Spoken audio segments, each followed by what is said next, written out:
Welcome to Bite Your Tongue, the podcast, and happy February, happy Valentine's Day, and it's my birthday month, so kind of exciting for me. I'm Denise, and while we may not be releasing episodes as frequently these days, we're still here to bring you valuable insights and conversations with experts to help you navigate and strengthen your relationships with your adult children. That's what Bite Your Tongue is all about. Today's topic is especially close to my heart. If you caught our last episode in season 4, you've heard the exciting news, I'm going to be a grandma. Honestly, guys, I'm still processing it because I really never thought it would happen. And here we are. Now I want to make sure I get off on the right foot. And hopefully it's helpful to all of you too. So today we're going to talk all about grandparenting. I'm thrilled to have Kimberly Beppler with us. Kimberly is known as the grandparent doula. Yes, you heard that right, grandparent doula. Her mission is to help grandparents become the loving, supportive, and a non-intrusive presence in their grandchildren's lives, and of course, their adult children. So without further ado, let's dive in. Kimberly, welcome to the show. We're so excited to have you here. Now, you're the only one I could find that really deals with grandparents. So why did you decide to become a grandparent doula? I was a doula for 25 years, and I'm a doula trainer, and I run an agency. So I've been hearing the parent perspective for 25 years. And all of a sudden, I was just literally sitting at my computer reading about postpartum. And I thought, I have spent the majority of my career trying to make a dent in what postpartum looks like for families. I just had sort of an epiphany moment to say, how am I going to actually change postpartum? Like really make a revolution in postpartum. And I thought, we have to get the grandparents involved. They're the only ones with the resources, the love, the devotion that would dive in and do postpartum. And if you look at it from historical perspective, that's what grandparents have always done.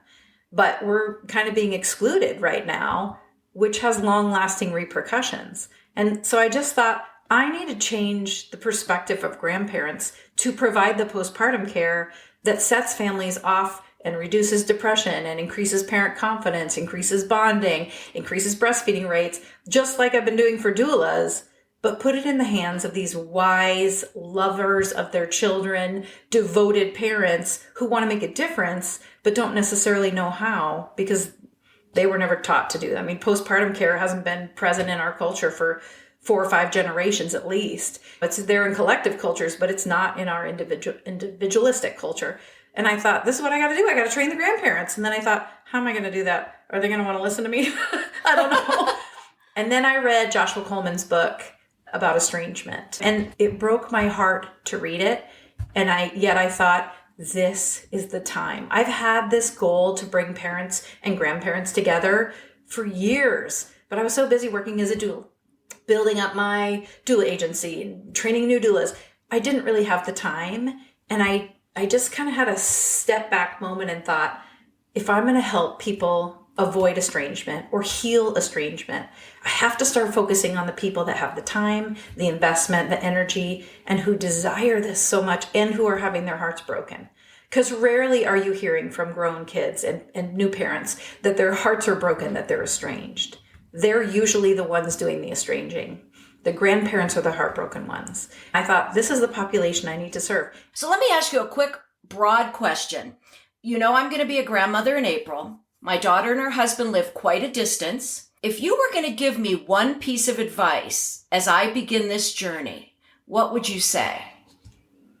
I would say make very specific offerings about what you can do, and then let your grown kids pick from those offerings. We call it a menu. So basically in my class, I teach the grandparents, make a menu. Here's all the things you can do. Figure out what you want to do. Offer it to your kids and let them choose from what you want to do versus doing all the things that they might expect you to do or expecting them to want the things that you offer them. Be very clear about what you could do and what you want to do. And then when they give you feedback, be as positive as possible and do the things that matter to them and let the other things go, even though you might have really wanted to do it. What sort of thing might a grandmother really want to do that the child might really not? Maybe the child only wants help with cooking and cleaning and not touching the baby at all. Is that the kind of thing you're thinking Very about? much so. I have a lot of grandparents who want to be in the delivery room. They want to be there the first week. They really, really want to help in a way that they can kiss the baby and connect with the baby, hold the baby. And parents are not looking for a lot of that support right now. They don't want their parents in the delivery room. They don't want them even there in the first week. They want to learn how to manage their baby without their parents so they can feel like they're doing it, especially that first baby. I find they're a little more amenable with the second and the third. But the first one, they really want to prove to themselves they can do it. I find a lot of grandparents just waiting in the wings, like waiting for news and waiting for pictures and waiting to be invited. And they're not likely to be invited into those spaces. So to say, here's all the things I'd love to do in the form of a menu, right? We never order everything on the menu. We pick the things that we want. So if we say, here's some menu items I can do, and then your kids pick, and then you just stick to the things they want. You might be really sad about the things that they don't want, but you don't really get to choose it. So you have to cope with it in every way that you can. I think being prepared in advance gives you time to let go of those things, to say, like, they don't want me in the delivery room. I really had it in my head that I was going to be there and this is where I wanted to be. And you just have a chance to let go of that and say, this isn't where they want me. I'm not going to have this moment. I'm going to have other moments that matter to me. I'm just going to tell you what happened in my situation. I really respected exactly what you said. My daughter and her husband said they really want some time at the beginning, and she was due late April. She said, I'd love you to come a few weeks later. I made flights to go in May. Then a couple weeks ago, she said, you know what, Mom? I think I really want you there before the baby's born. Now, not to go to the delivery room, not to help, but she said, you're the only person I can trust to take care of the dog, take care of the house when we leave. They don't have any family there. So I'm starting to feel like I'm so glad to be asked. But then I realized, I said, so then when you come home from the hospital, you want me to leave? And she was sort of silent. But is that common? I mean, does that feel overly demanding to you? Nope, that feels very, very common. I absolutely, especially with a first-time couple, especially when they're having babies a little bit later, like in their 30s, they have a very established life. They're not leaning on their parents for very many things at that point. They often have pets that they love like their children. And so for you to care for their pets feels like you're loving the grandbabies because they don't have babies yet, and they don't really know the difference between a pet and a baby. That is their baby. And their real baby arrives and they're like, oh, wow, you're a pet. It takes some realization of the love that you have for a human. That really is meaningful to them. That's like you coming and caretaking for their older kids. And it brings their anxiety down, because one of the biggest things I hear from postpartum parents is, I'm a bad dog mom, I'm a bad cat mom, I'm not loving my pets, because they've got 5-10 years invested in those pets. Like, they've been an outpouring of their love, and now they give all that to their baby, and they're trying to hold it together. They feel like you're loving them that way. So, I don't think that's too demanding. I think that's pretty common. Pretty common. And I would say that speaks to their value, right? Their value is, make sure my home is okay and not all food in my refrigerator is rotting if we're in the hospital for 3 days. Right. But I would also say, from a grandparent perspective, putting you in the vicinity of where your kids are when their babies first come home means you have umpteen more opportunities to support them when they decide that they need it. If you are far away and they're not going to have you fly in. But if you're at a friend's and things are falling apart, bingo, you are in, right? They're going to be like, Mom, come back, we need you. And now you have the opportunity to be needed, maybe in a way that you want to be. And I think if you're creating that distance, you wouldn't be utilized. And then you might miss out on some really cool memories where your kids really do need you, and you get to kind of swoop in and be the helper and be the snuggler. How has the role of grandparenting changed today versus previous generations that you'd like us as grandparents to understand? Yeah, this is the biggest shock for a lot of the grandparents in my classes, is they really sort of think of the way grandparenting was for them, right? Maybe a relationship they had with their grandparents, or maybe the way that they saw their kids being grandparented by their own parents. And we had this huge respect and admiration and honor for older generations. And that is not present in our culture. Well, Joshua Coleman said, I think it was either Joshua Coleman or Larry Steinberg said, gone are the days of honor thy father and mother. Yep. And now the respect is going toward the grown kids. And I would say it's not equal respect. It is more respect. More respect for the kids than for the older generations. And while I understand the mindset that brings that, it's not the mindset we grew up with. It's not the mindset we experience. It's not the mindset we showed to our older generation. So we're kind of getting screwed, basically, because we had to give respect to the other generations, and now we have to give respect to our kids. And we're like, when do we get respect? Why has this happened? I think about holidays. What has changed? I get asked this a lot, and I'm not a sociologist, I'm not a psychologist, but what I can say is the awareness of emotional intelligence has grown significantly in millennials and Gen Z. And now that they're having kids, they're looking at what's really integral to those kids. And they're saying, this is the most important thing. The way my parents feel is not important. This is important. And the way I'm going to do this well is by having support, not by giving, not by thinking about others. That's the only way that I've made sense of it, because it seems so selfish and entitled to think you're the only one that matters in a relationship, right? But I also think we grew our kids in a fairly peaceful time. We devoted our attention to their self-esteem. We didn't raise as gritty a generation because we didn't have gritty circumstances. I grew up on a farm and had to do chores, and I was working outside. And my kids grew up in the suburbs and emptied the dishwasher and vacuumed. It's just a different, they aren't as gritty. I mean, they're amazing, but that's just not who they are. And I'm to blame, right? I wanted to solve all their problems. I was that helicopter, lawnmower, or whatever parent that is now judged very heavily for all this love and attention. I'm dying to know what this next generation is going to do. But also, we were probably the first generation that had therapists in our children's lives. I'm shocked how many kids are in therapy starting in elementary school. Yep. So they're learning all of this boundaries and self-awareness and all that kind of stuff. I didn't even know what a boundary was when I started this podcast. And they're really not the way that they've been taught. The way they're exercised is walls, gates, unbreakable fence. A boundary is not that. A boundary is, if you do this, then I will do this, right? I'm trying to protect myself. But the way boundaries are used a lot for grandparents is you will not, you cannot, do not. And that's really trying to control someone else's behavior, which doesn't sit well with us as parents and grandparents, right? We don't want to be told how to do it. We raised those kids. We earned it, and we shouldn't have to be told, you have to, you can't. Except that we really want to honor what their wishes are. And it really helps them to feel like they have control over one aspect when newborns really don't give you much control over anything, right? It's this world shock of, I'm in my career, I know how to orchestrate things, I can delegate, I can make decisions. Now all of a sudden you have this helpless baby that you love with everything in you that you can't make do anything. You can't make them sleep in the bassinet. You cannot make them feed the way you want. You don't have the schedule control. Their world is turned upside down, and they need us, but they also don't have any capacity for looking at what's important for us, because they just need our help. And so we have to kind of manage our own needs outside of getting them to recognize that. And that's hard. That's really hard as a grandparent, to think, I served and I laid down my life at raising you, and then you were on your own. Yay! I made you independent. Good job. And now you need me again.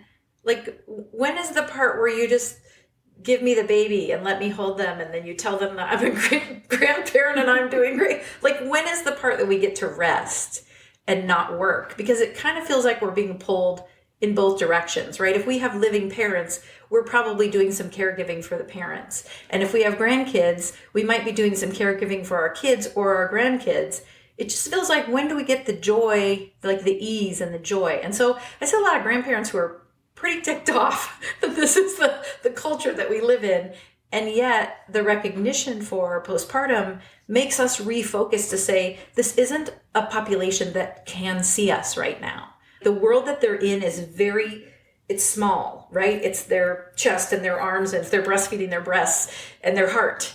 And that's all the capacity they have. So we can want them to honor us, but they really can't, especially in those first 3 months or so. I find this to be a huge conflict point, that grandparents want the respect. Grown kids, new parents, want respect and basically demand it. I think if we look back to how we felt when we first had those babies, it is overwhelming and you're stressed out completely. And once again, you want their relationship to stay intact, but they still need someone to take their angst out on. I think if we can be that pillar of strength and realize they're going to be short with us, they're going to be not as tolerant as they should be, and just get through it without letting it affect our self-esteem, we're probably going to have a better relationship down the road. I think if we practice that as parents, where we let them solve their own problems and we let them deal with that frustration tolerance, we're probably going to be better at it as grandparents. So now I have to have them do that in their adult years and say, yeah, that's really hard and that's so hard. And then not think, I can fix it for you, because you can't as a parent of adult kids. You have to let them solve their problems unless they're coming to you to ask. I think with postpartum in particular, they don't know how to ask. They don't know what you can do, and they don't really want to act vulnerable because they want to prove that they can do it. They can do it. Yeah, and they can do it, but they're going to do it better with support. The research is very clear. There's plenty of evidence they do better with support. They're more successful. They get better sleep. They like each other more. They like their baby more. They're more confident in their own instincts. They breastfeed more successfully, and they have less depression if there's support. Like that, it's very clear. And right now, the pressure on new parents is unlike anything we've ever experienced. There's so much more anxiety. There's so much more fear. I mean, I would say new parents are terrified. I teach baby care and breastfeeding classes in the hospital, and I ask them how they're feeling about babies, and they're like, we just don't know if we can do it. It's such a scary time, and it's so dangerous, and we're just so scared that what if we don't do it well, and they have to go to therapy all the time, and what if we screw it up? What if we're toxic? And they're worried about carrying the load of feeding and how they're going to deal with broken sleep. And they're just much more aware of the pressure. And I think also none of us parented with the internet, right? I was going to say, do you think it's the internet? I absolutely do, because now our psyche has to deal with the ills of the world instead of the ills of the small circle around us and the drama in our families or in our communities. We had to go to the library if we wanted to learn something. Now it's shouting at you from everything. You got to protect yourself. Don't you know about this danger? And oh, have you worried about this? And there's a health scare, and that there's toxic this. Parents have never had this much overload of information. And I honestly think it's way too much. It's way too much for them to connect with their baby and know what's important. Where we had a lot of downtime to do that. We have a lot of time to listen to our own heart and go, I think this kid needs this. With babies, there's not a lot of commonality. Like, we all love them, but the way we care for them is completely different depending on our culture and our beliefs. There's so many discrepancies and controversies in the baby world. Even as a professional, like, people say, how do you do it? I'm like, there's so many ways to do it right. There's lots of ways. There's not one right way.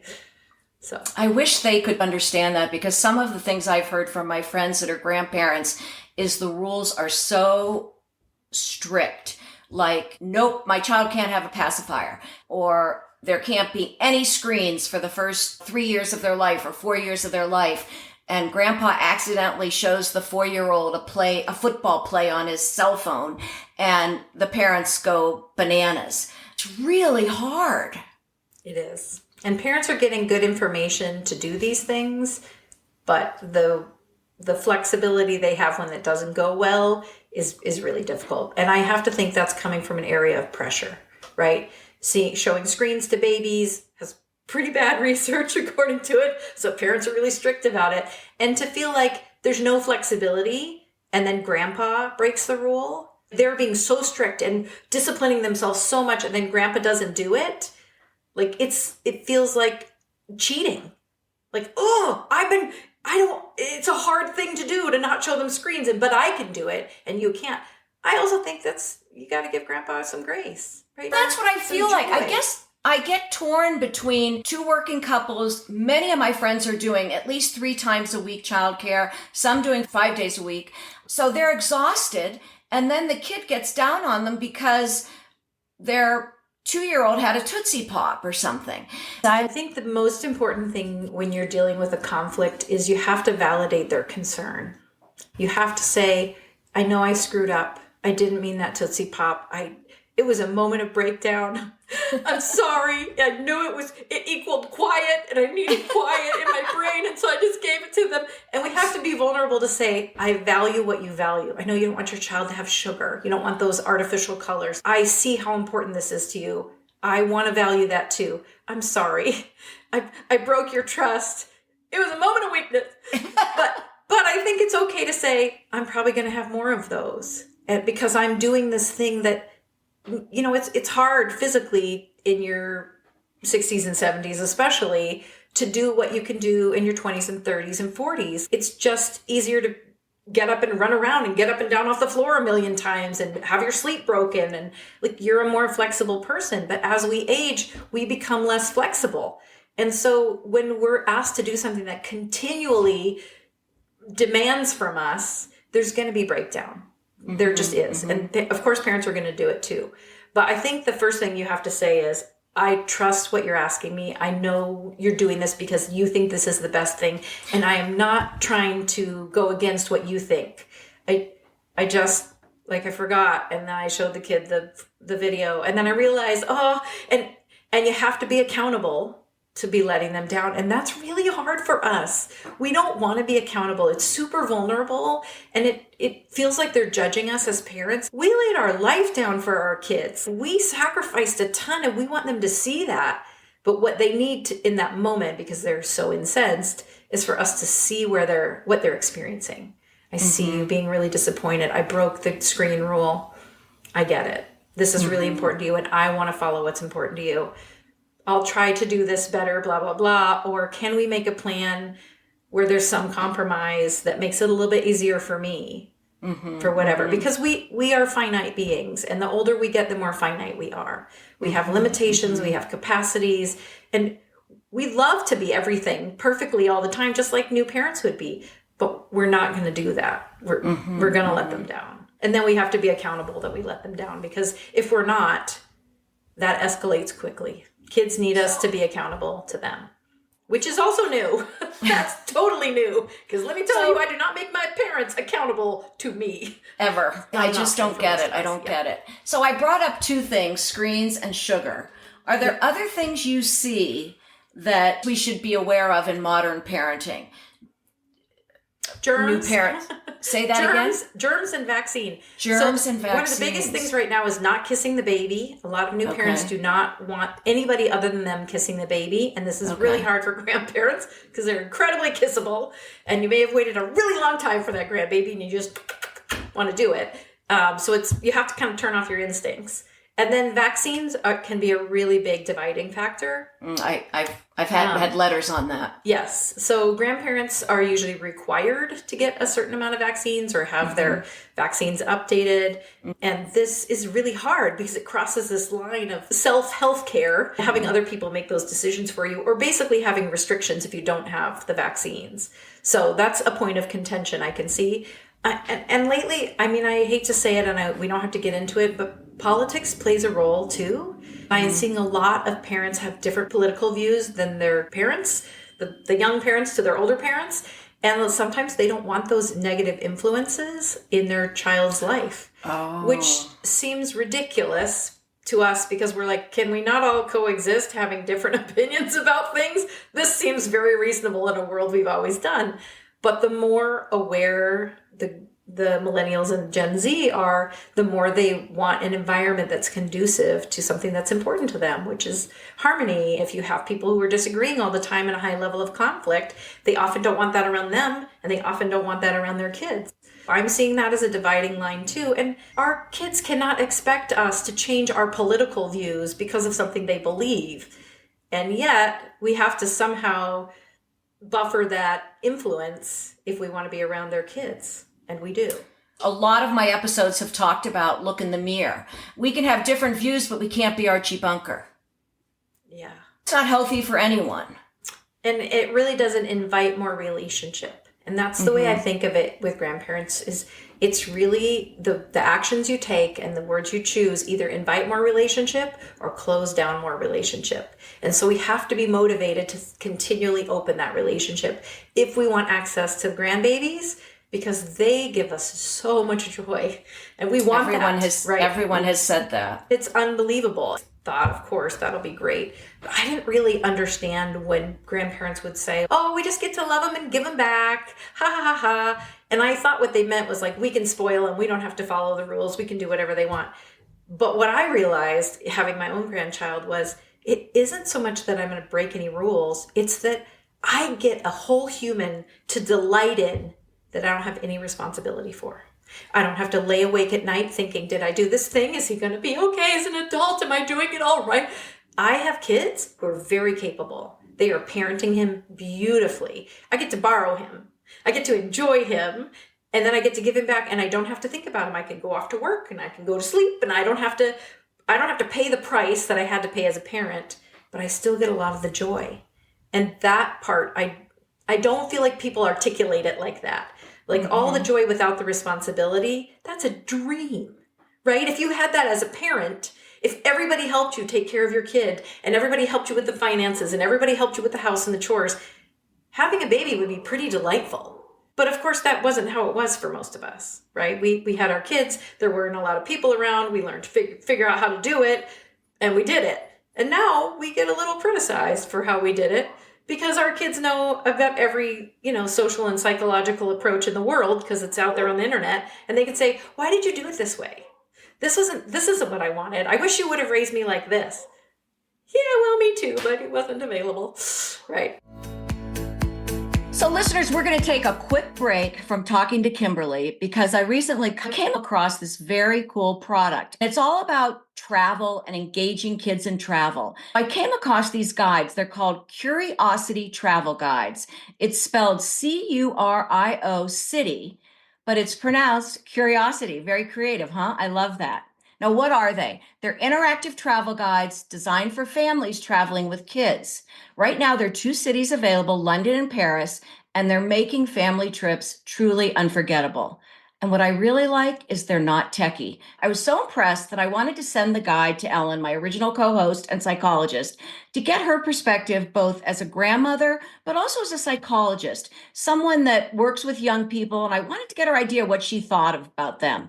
And then for a special surprise, I reached out to the creator of these, Melissa Manassi, and she's going to join us too. So stay tuned. So Ellen, I sent them to you. What are your thoughts on these? Do you like them as much as I do? I totally do. I wanted to book a trip to Paris as soon as I got the Paris one. There's so many things I like about it. First of all, are truly interactive and they're a keepsake. So it's hard to explain what they're like. You did a great job of it, but it's like You know what? I'll show you just a picture here. Yeah, it's sort of backwards, but you can see inside, find hidden things, and what are the 3 most interesting things you saw today? What are weird things you saw today? Even my son, who hated writing, would love to talk about the weird things he saw that day. Anyway, go ahead. You bring up a good point, because when I got this, I think I said to you, my daughter would have loved this. Like she would have had like different color markers. My son would have hated it. And then I started thinking like, not really. This is a sort of thing we've got to get out of, especially when we're thinking about being grandparents, that they react to us very differently than they do to their parents. They want to do things with us. If we've got a grandson who is 10 and hates writing, but you like it and he loves spending time with you, which they do, it's a way for you to give them a keepsake that you do together. I first picked it up and thought, this is great for the right kind of kid. And then in thinking about this as a larger family community, it's just a great way for a family to put their memories on paper. Not to mention, it's just a great guide to a city. Like, honestly, I would use it myself to sort of figure out, oh yeah, what are the restaurants to go to or there are more sites to go to think about it as a way of sparking communications. And even with a kid who might not be the most verbal 13-year-old. It's a way to open up discussions and organize the kinds of things that you want to talk about and remember. So I thought it was fabulous. Well, I'm glad you did. And the real surprise is we've got Melissa with us. You've never met her, Ellen, but I tracked her down and I want to know, Melissa, how did you come across this idea? Why did you do it? And what do you hope others get from it? Well, first off, Denise, thank you for that review and excellent summary of it. And Ellen, I'll take you to Paris anytime you want. Great, come on. I'll bring the berets, no problem. This book came out, they always say authors write the book that they wish that they had. And given my husband's job, when our kids were really little, we had the opportunity to travel internationally quite a bit. But the source of this book came from, as an academic, where I studied all of the theories and concepts of international and intercultural communication, combined with being a mom to 3 little kids. When we were roaming the streets of a great city in the world, any great city, your motivation can only take you so far. I designed these books because I wanted something to inspire questions between the parents and the young adventurers, the kids. As I say, these guides don't tell you where to go so much as what to do when you get there. The other thing that inspired this book is we would go on these great trips. I'd come home, we would put the refrigerator magnet on the refrigerator and done. And then I'm like, okay, so now what do we do? What do we do with all this travel? The book was designed in really 3 main parts. One, how do you prepare to go on a trip? But how do you get your young person excited about going to one of these big cities? And by doing that, you really need to put them in the driver's seat to both inspire and ignite curiosity. Then with the book, it's the questions to ask when you get to the site. So using the Paris book as an example, most of the kids have seen a video, a TikTok, whatever, of the Eiffel Tower. One of my main purposes of this book was these kids have seen all these things.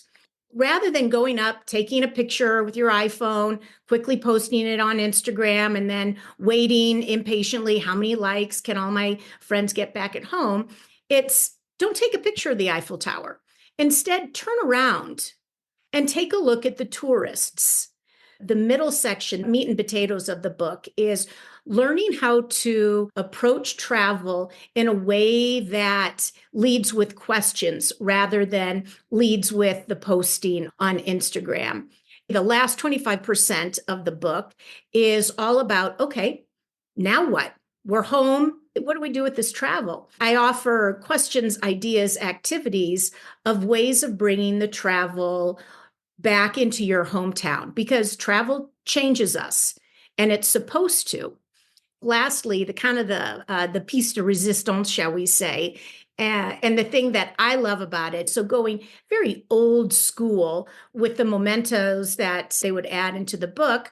So not only does the book help you prepare for travel, it gives you ideas and support when you as the parent are exhausted. It gives you ideas on bringing the travel back.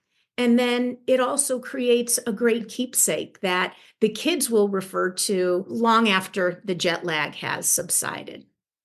I love that. So how can people get this? You can order it most easily off of my website, which is Curiosity Travel Guides. And as you said, it's CurioCityTravelGuides.com. You can get it off of Amazon. We're in about 15 different bookstores and gift shops in the Denver area. You can get it at Beacon Hill Bookstore in Boston. But the easiest way is just to click and get it off of the website. Well, thank you, Melissa. Thank you, Ellen. It was great to get your perspective, Ellen. Let's get back to today's episode with Grandmother Doula. How old is your grandson? He's 1.5 years. Oh, how fun. You think they're doing a great job at parenting. What does the grandparent do that feels like the mom wants to have a home birth, but maybe it really goes against this mother thinking this baby's going to die? Or they just want to have a home birth, and maybe the mother had a really complicated birth and thinks, you're crazy. How do you continually bite your tongue if you don't think they're doing the parenting the right way or not? Yeah, I don't have an easy answer, but I would say 2 things. First, I would say deal with how you feel about it. Vent to someone, not your kid, but vent to someone. Get a therapist, get a friend, talk to someone who you can say, I think this is crazy and this, and blah, let it all out there.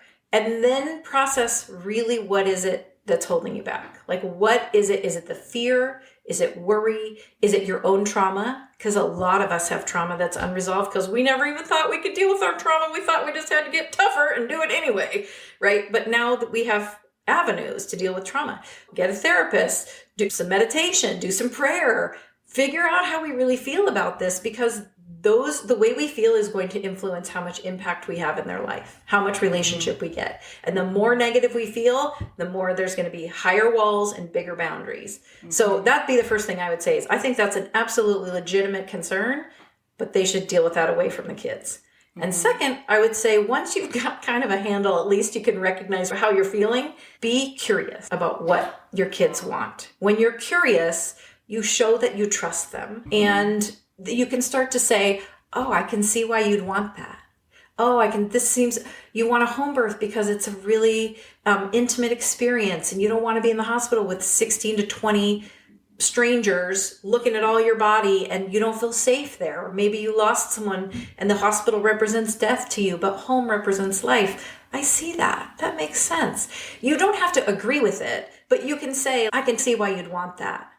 And now you're putting your trust in your kids. And the funniest thing I've found as a doula, because I haven't had, tons, my kids are only 20 and 25, so I haven't had tons and tons of adult children experience. But as a doula, what I've seen is I agree with my clients quickly. Whatever they say, I say, yeah, okay, let's do that. That sounds like a great plan. And sometimes in my heart, I'm like, this is not a good plan. It's not going to work. And you think it's going to work, it's not going to work. And you know what? Sometimes I'm wrong. And exactly what they want to do works perfectly, even though I know the evidence against it. I've had thousands of babies that I've worked with that have not done that. I know it wouldn't work, but sometimes it does. And it really helps me to be more open and go, there's just a lot of ways to do this. But even when it doesn't, even when they basically make a decision that I'm like, okay, we'll try that inside my head, but outwardly I'm like, okay, let's do it. When I come the next visit, they'll say, yeah, we tried that. It didn't work at all. But they're willing to be vulnerable because I was willing to believe in them. I was like, sure, let's give this a try. If they fail at it, I say, okay, well, what do we want to do now? What makes sense to you now? And they say, well, we're going to do it this way. Great. And then I get on board with that. And maybe that's a good avenue or maybe it's not. But the quicker you agree, the more included you are. And the more they're willing to say, gosh, we didn't make a good call on that one. Yeah, we all do that. That's parenting. It's really hard and you're going to make some wrong calls. But you know what? Research shows you only have to get it right 50% of the time with babies to build this lasting, beautiful bond with your child. So it's okay. You got 50% to screw up. I just find that if you're really stuck, things are going to break. But if you stay flexible and let your grown kids who've probably really thought this out, they've done a lot of research, they have a lot behind this decision, even if it goes against everything you've always believed, if it's important to them, you kind of got to get on board and trust them. And the more you trust them, the more involved they're going to have you. Let's talk about these early weeks. You come to visit maybe the second or third week and they're really struggling with, say, breastfeeding or sleep. I'm a little worried about this personally. They're struggling with breastfeeding. How to be supportive and not want to say, well, take the baby and do this. Are there approaches that you use that we should learn to help them sort of navigate this? The biggest difference in breastfeeding, I think, has happened in 1985 because we had professional lactation consultants that were board certified, trained and certified in 1985. And now every hospital has them. The breastfeeding rates in 85 were, 25 or 30%, and they're 83% now. So the vast majority of everyone is breastfeeding, which means we're going to have more problems, more complications. There's the people who were breastfeeding in the 70s, 80s, 90s were people who were doing it because it was manageable. It was easy enough to do. Maybe not easy, but manageable, right? It resolved itself. The people who are breastfeeding now is almost everyone.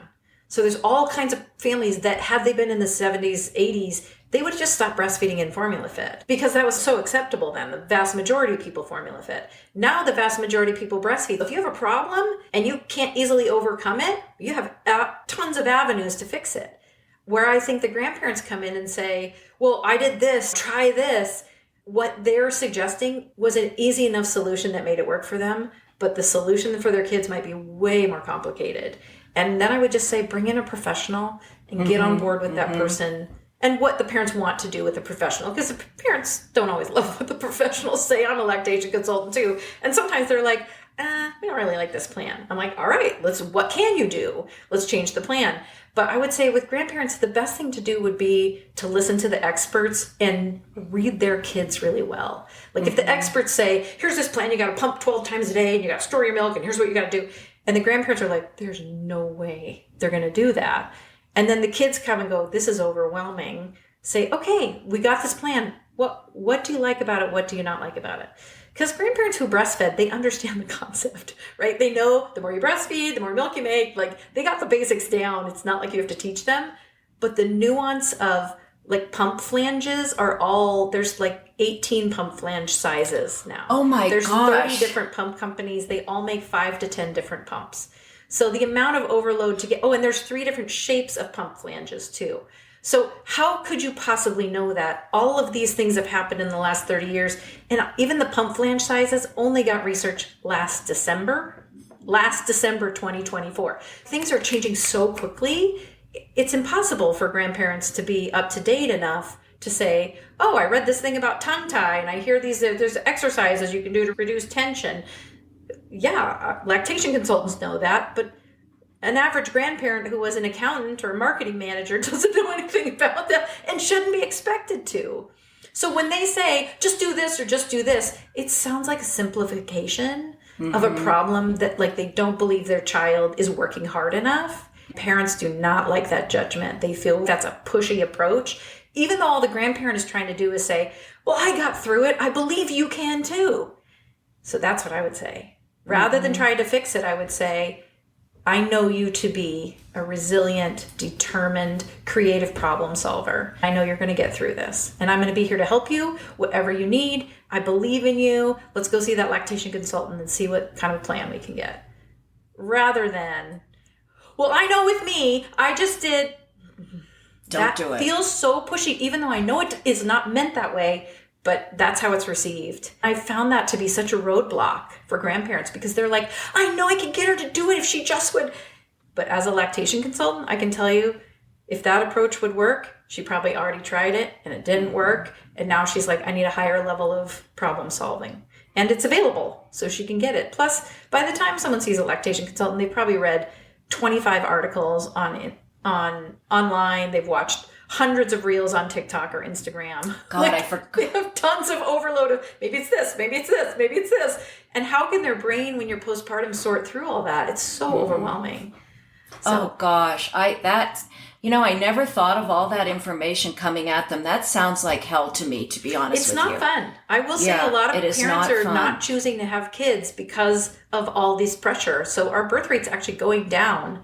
So part of being a grandparent, I think, is you need to celebrate the fact that your legacy is going on, because there's lots of generations that their legacy is not going on. And where you might be unhappy about the way it's being done, you kind of got to be grateful that it's being done, because you could be in that situation where you have no grandkids and that's just the rest of your life. And you know what? That's a huge chunk of joy that you're missing out on, that you're going to have to carve out some other way. Because if you don't get grandkids, I mean, that's the biggest source of joy people say in retirement, bigger than anything. I just mean, if you look at grandparents and they chart to tell you what's most joyful, they will tell you the grandkids are right up there. It'd be really hard as a mother who breastfed to have your daughter say, I'm not breastfeeding.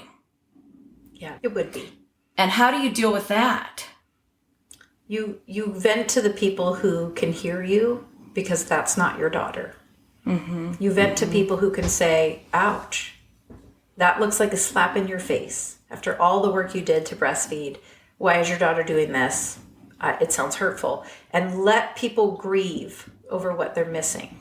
Because if you were expecting to pass that on and you wanted your grandchild breastfed and they choose not to or can't, whatever, there's going to be grief. And grief is worthy of space and processing. But trying to change that, not going to happen.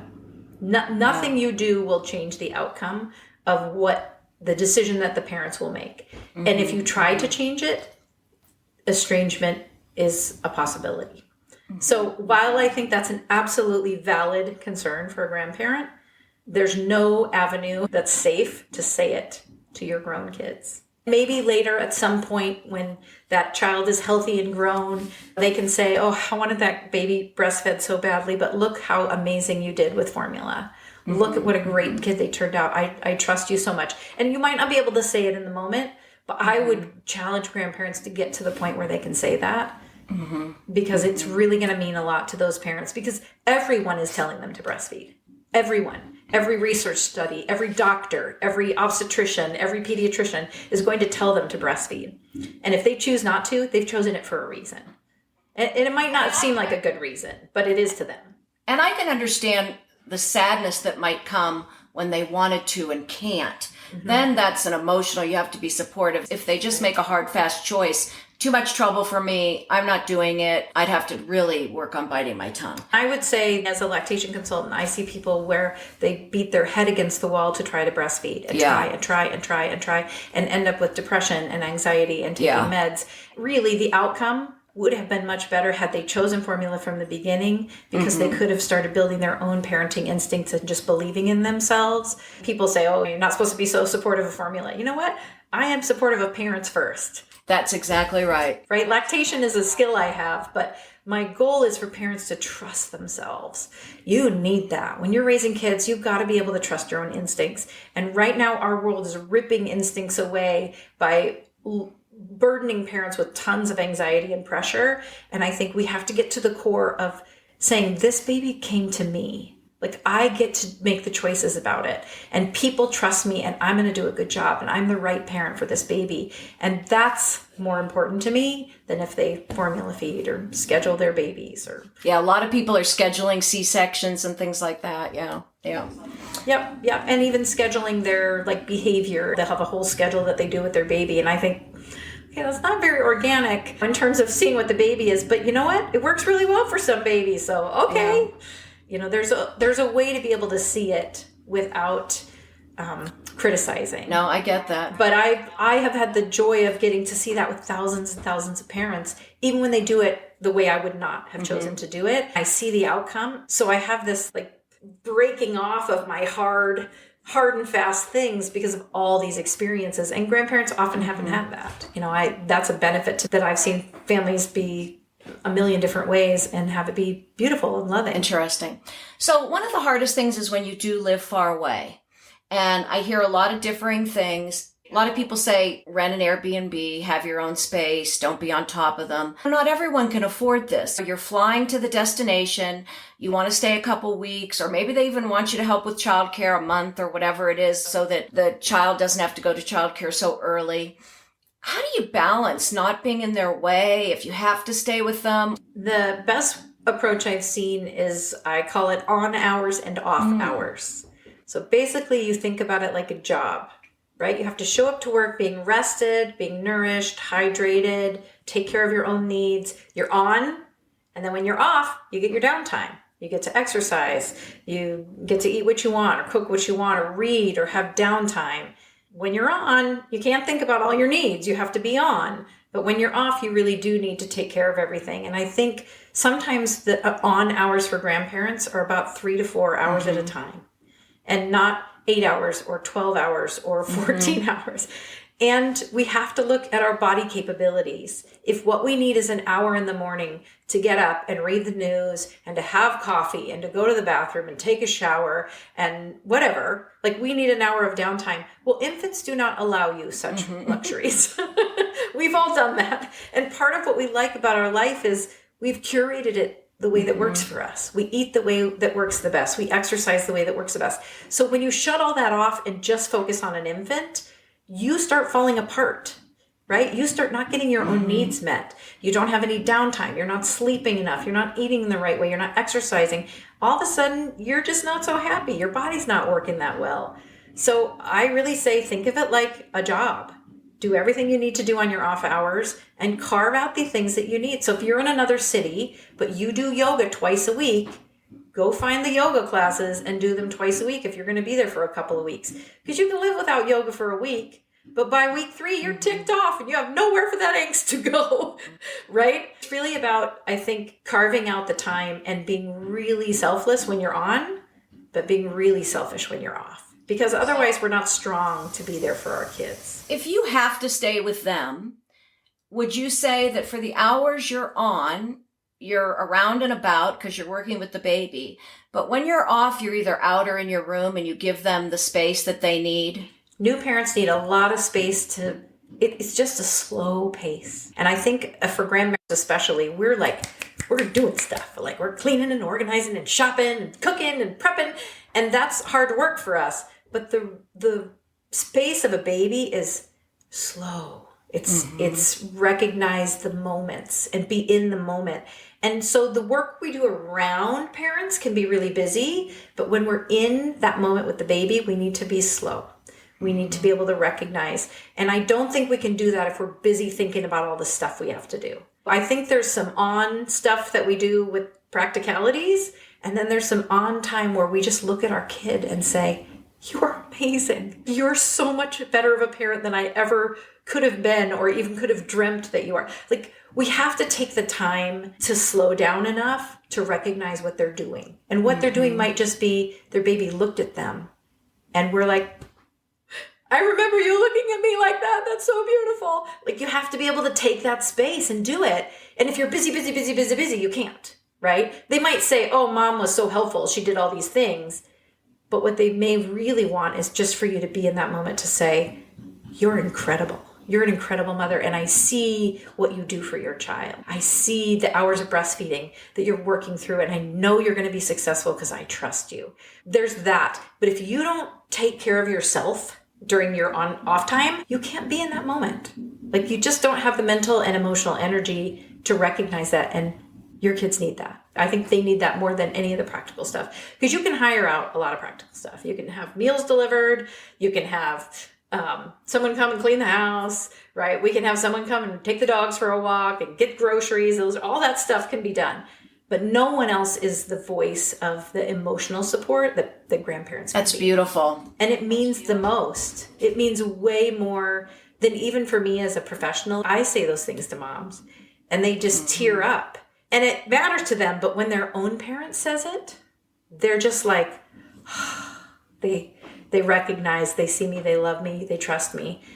That's as good as you can expect as a parent, right? To have someone else really believe in you, that's an incredible feeling. And to have your own parents who've seen you through some of your awkward stages, right? Who have known you aren't always successful, to believe that you'll be successful and that you are successful. I think that's one of the deepest needs of our heart. That's really beautiful. I would love to end with that because it's so beautiful, but I have to ask you for 2 takeaways. But I really love that. And for me especially, who's always on and moving fast, that's going to be my huge takeaway. So thank you. Yeah, you're not the only one. When I speak to grandparents, many of them think about all the things they can do, but recognizing who their kids are is far more important. And that's actually one of my takeaways. Okay, good. Go for it.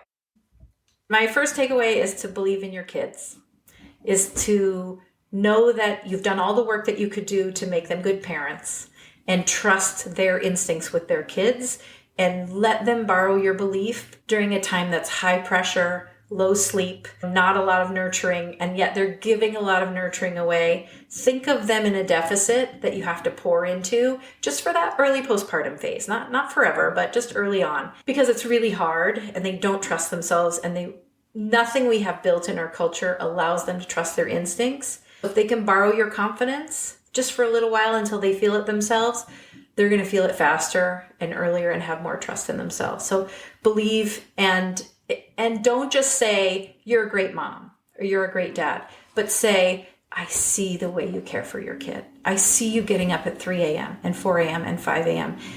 What an investment you are making in nurturing this baby. And it's really going to pay off. And I love what you're doing with your kids, or I love this about you. Be specific.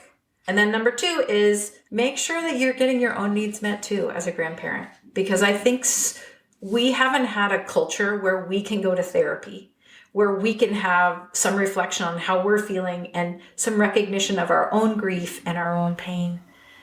sort of postpartum abandonment. We didn't have a lot of postpartum care. It hasn't been present in several generations. And so to pour into a next generation feels like, well, nobody did this for me and I was okay, except there's some hurt there that nobody did it for you. And had you been able to change it, you would have, because you knew you needed help. Like postpartum needs help. New babies need help. This is a cultural shift that we're doing it independently. So I think if you can go get your own needs met and have someone say, that grief is worthy of being processed, let's process how that feels, so that you can get to a place where you're like, okay, now I can handle what they're throwing at me, because even though I don't necessarily believe in it or I didn't practice it that way, it matters to them and they matter to me. But you can't get to that emotional space until you've all the stuff that's inside, and that isn't something we're super practiced at. So that's my second takeaway. So I would love you to tell people how they can get in touch with you. Why don't you do that? Sell yourself a little bit at the end. Fair enough. So I have several hats that I wear, but the primary one right now is grandparentdoula.com. So they can go to the site, they can read all about the class that I have offered. I have a lot more at abcdoula.com because I'm still running my doula agency, and we have a lot of classes for parents and grandparents there too. But the main goal is there at grandparentdoula.com. And then on Instagram, I'm at the grandparent doula. And we have a lot of fun there because I get lots of feedback from grandparents. Oh, I bet. That's a great one to follow. And I will put that, both your website and the Instagram, in my episode notes, and also in my social media when the episode drops. So Kimberly, thank you so much. I'm on my way. I'm going to be a better grandparent. Mostly I have to get rid of everything and talk to other people. But thank you so much. I really appreciate it. You betcha. Okay, thanks. Well, I hope all of you love that as much as I did. Most of you who've been listening know I'm a high energy person, so I'm going to have to really tone myself down. It's going to be a big journey for me, but this really helped. So as you know, again, we're not dropping episodes as regularly as we have before, but there's lots of fun things coming up. And I have to thank Connie Gorant-Fisher again, our audio production engineer. And write to us, biteyourtonguepodcast@gmail.com.